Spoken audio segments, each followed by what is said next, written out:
Hello friends, ನಮ್ಮ Kannada news ಚಾನೆಲ್ಗೆ ಸ್ವಾಗತ. ಇಂದು ರಾಜ್ಯದ ಹವಾಮಾನ ಸುದ್ದಿ ತಿಳಿಯೋಣ. ರಾಜ್ಯಕ್ಕೆ ಮುಂಗಾರು ಆರಂಭಕ್ಕೆ ದಿನಗಣನೆ ಆರಂಭವಾಗಿದೆ. ಕೆಲವು ದಿನಗಳಿಂದ ಬಿಡುವು ಪಡೆದುಕೊಂಡಿರುವ ಮಳೆ ಮತ್ತೆ ಆರಂಭಿಸಲು ಸಜ್ಜಾಗಿದೆ. ಕರ್ನಾಟಕದ ಹಲವಾರು ಜಿಲ್ಲೆಗಳಲ್ಲಿ ಮುಂದಿನ ಕೆಲವು ದಿನಗಳಲ್ಲಿ ಭಾರಿ ಮಳೆಯಾಗುವ ಸಾಧ್ಯತೆ ಇದೆ ಎಂದು ಹವಾಮಾನ ಇಲಾಖೆ ಮಾಹಿತಿ ನೀಡಿದೆ. ಕೇರಳದಲ್ಲಿ ನೈಋತ್ಯ ಮುಂಗಾರು ಚುರುಕಾಗಿದ್ದು ಭಾರಿ ಮಳೆಯಾಗುತ್ತಿದೆ. ಇದರ ಪರಿಣಾಮದಿಂದ ಜೂನ್ 2ರಂದು ಕರ್ನಾಟಕಕ್ಕೆ ಮುಂಗಾರು ಪ್ರವೇಶಿಸುವ ನಿರೀಕ್ಷೆ ಇದೆ.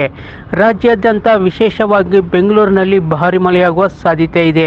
ಮುಂದಿನ 2-3 ದಿನಗಳಲ್ಲಿ ನೈಋತ್ಯ ಮುಂಗಾರು ಕರ್ನಾಟಕದ ಕೆಲವು ಭಾಗಗಳಿಗೆ ವ್ಯಾಪಿಸಲಿದೆ.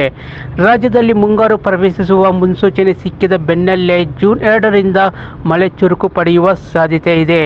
ಈಗಾಗಲೇ ಮುಂಗಾರು ಪ್ರಾರಂಭವಾಗುವುದರಿಂದ ಕರ್ನಾಟಕದ ಕೆಲವು ಪ್ರದೇಶಗಳಲ್ಲಿ ಮುಂದಿನ ಕೆಲವು ದಿನಗಳಲ್ಲಿ ಚದುರಿದ ಮಳೆಯಾಗುವ ಸಾಧ್ಯತೆ ಇದೆ ಎಂದು ಇಲಾಖೆ ತಿಳಿಸಿದೆ.